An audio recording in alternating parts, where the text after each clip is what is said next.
Vedanta iron and steel last week last session किसी तरह की कोई रिकवरी नहीं नजर आई वेदांता आयरन एंड स्टील में, डिस्पाइट इसके कि 10:30 फ्राइडे के दिन 10:30 बजे सुबह मार्केट पूरा दिन रिकवर होकर के ऊपर ही रहा। इसके बावजूद भी वेदांता आयरन एंड स्टील नीचे ही क्लोजिंग देखने को मिला है। ऑल्दो एक पॉइंट यहां पर नोट करना, मार्केट रिकवर हुआ था अपने इंपॉर्टेंट बेस पर गिरने की वजह से। उसके बाद में कल फ्राइडे की रात और इनफैक्ट अभी इस समय जब मैं ये वीडियो बना रहा हूं तब भी आपके पास खबरें जो है वो काफी ज्यादा अच्छी नजर आ रही हैं। ऑल्दो रेड सी पर ये लड़ाई जा चुकी है, कैस्पियन सी पर ये लड़ाई जा चुकी है, लेकिन स्ट्रेट ऑफ हॉर्मुज को बताया जा रहा है या फिर ईरान और यूएस ने होल्ड कर लिया है। अब ये एक दूसरे पे बम या मिसाइलें नहीं गिरा रहे हैं। ये कहीं ना कहीं एक थोड़ी सी पॉजिटिविटी दे सकता है मार्केट्स को, बस एक थोड़ी सी पॉजिटिविटी। अब देखना यह है कि जो भैया ईरान और यूएस वापस से कह रहे हैं कि हम बातचीत करेंगे, अब ये बातचीत करेंगे या नहीं करेंगे और ये कल सुबह तक किस तरीके से रहते हैं, मार्केट सब यही नजर बना करके रखेगा।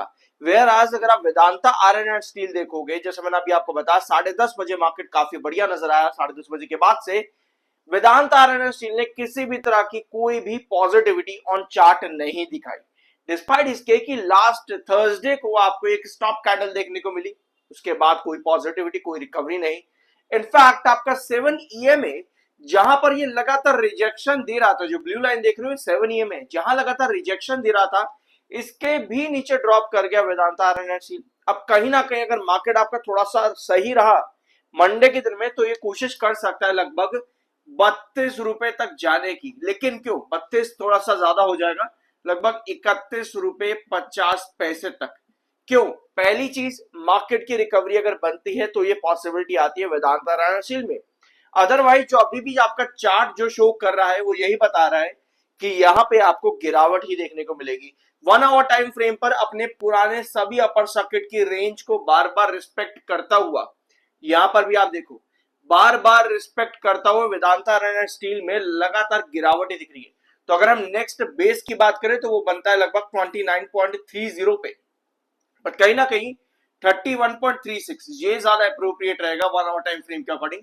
31.36 को वापस से कहीं ना कहीं टेस्ट करने के लिए जा सकता है आयरन एंड स्टील मंडे के दिन में। इसके पीछे का एक ही रीजन, यूएस ईरान की सिचुएशन थोड़ी सी स्टेबल रहती है तो मार्केट को मोमेंटम मिलेगा, बाहर मार्केट के अंदर आएंगे तो उसका फायदा थोड़ा सा आयरन एंड स्टील वेदांता पर भी देखने को मिल सकता है। सब्सक्राइब जरूर कर देना, आई एम NISM सर्टिफाइड। एक बात सब्सक्राइब करने की मैं आपको बता दूं, आज या फिर कल पूरी कोशिश रहेगी आप लोगों के साथ, आप व्यूअर्स के साथ में एक लाइव सेशन यूट्यूब पर ही रखने की। तो ज्यादा से ज्यादा सब्सक्राइब करना और ज्यादा से ज्यादा ज्वाइन भी कर लेना। मोस्ट प्रोबेबली आज शाम को 7 बजे या कल शाम को 7 बजे ये लाइव सेशन होने वाला है, ठीक है। अब आता है आपके नेक्स्ट पॉइंट पे, 29 जुलाई यानी कि आने वाले वीक में कंपनी के Q1 के रिजल्ट्स आएंगे। अब ये रिजल्ट पता है इंपॉर्टेंट क्यों है? क्योंकि वेदांता आयरन एंड स्टील के जो प्लान्स हैं, फ्यूचर प्लान जो कंपनी के वो काफी बड़े हैं, फ्यूचर प्लान काफी बड़े हैं। आप स्क्रीनर पर अगर कंपनी का नंबर देखो तो आपको नंबर यहां पर 0 नजर आएगा। ऑल्दो डीमर्जर के बाद में या नई लिस्टेड कंपनीज होती है उनके नंबर्स कई बार आपको या तो 0 दिखेंगे या दिखेंगे ही नहीं। इसका मतलब ये नहीं कि कंपनी का बिजनेस बंद है, इसका मतलब ये नहीं है। कंपनी का बिजनेस है, लेकिन एक्चुअल जो रियलिटी है कंपनी का बिजनेस कितना ग्रो कर पा रहा है। फॉर एग्जांपल ये कंपनी का प्रोडक्शन मेट्रिक डाटा है, 5.8 लाख टन और higher pig iron production company यहां पर कर रही है, जो कि बहुत अच्छा नजर आता है।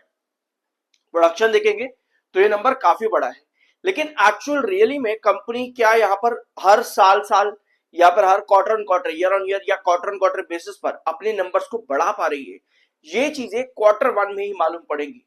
तो इसी वजह से कोई भी कंपनी मार्केट में नई लिस्ट होती है, चाहे वो डीमर्जर करके नई लिस्ट हो या आईपीओ के बाद आई हो, हमेशा लॉन्ग टर्म के लिए जब हमें जाना होता है ना, पहले हमको ये देखना है कि वो कंपनी नंबर्स कैसे देती है। तो अभी आपका Q1 आएगा अगले हफ्ते, तो यहां पर कहीं ना कहीं मालूम पड़ेगा कि कंपनी के लॉन्ग टर्म प्रोजेक्टरी क्या है, लॉन्ग टर्म में कंपनी कैसा काम कर सकती है, कैसा बिजनेस दे सकती है।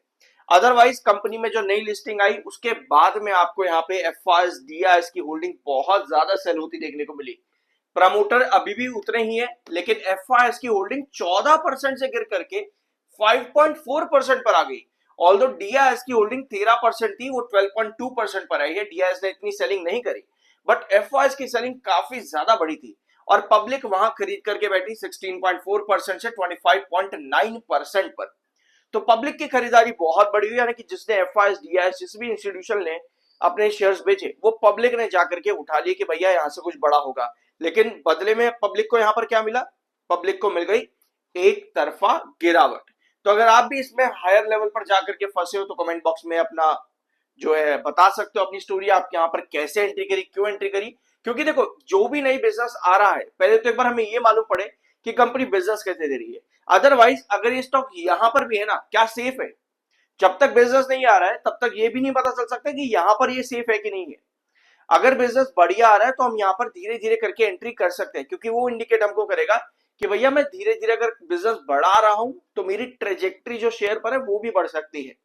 लेकिन अगर बिजनेस भी वीक आ रहा है तो भैया जिस तरह से मैंने आपको बताया कि 1 आवर टाइम फ्रेम पर नेक्स्ट बेस 29.3 पर है, तो फिर अगला आपको 20 लगभग 25 के आसपास आता है, अगला बेस 25-26 के बीच में, नेक्स्ट आता है 24 के बीच में। तो वो इस तरह से आपको फिर गिरावट भी देखने को मिलेगी कंटिन्यूसली। आई होप ये पॉइंट आपको समझ में आ गया होगा। नेक्स्ट स्टॉक अभी भी लॉन्ग टर्म एएसएम 1 में, अभी वीडियो के कमेंट में काफी लोग बोलेंगे कि लॉन्ग टर्म एएसएम 1 से बाहर आ चुका है। मैं आपको बता दूं जिस समय मैं ये वीडियो बना रहा हूं इस समय लॉन्ग टर्म एएसएम 1 के अंदर ही है।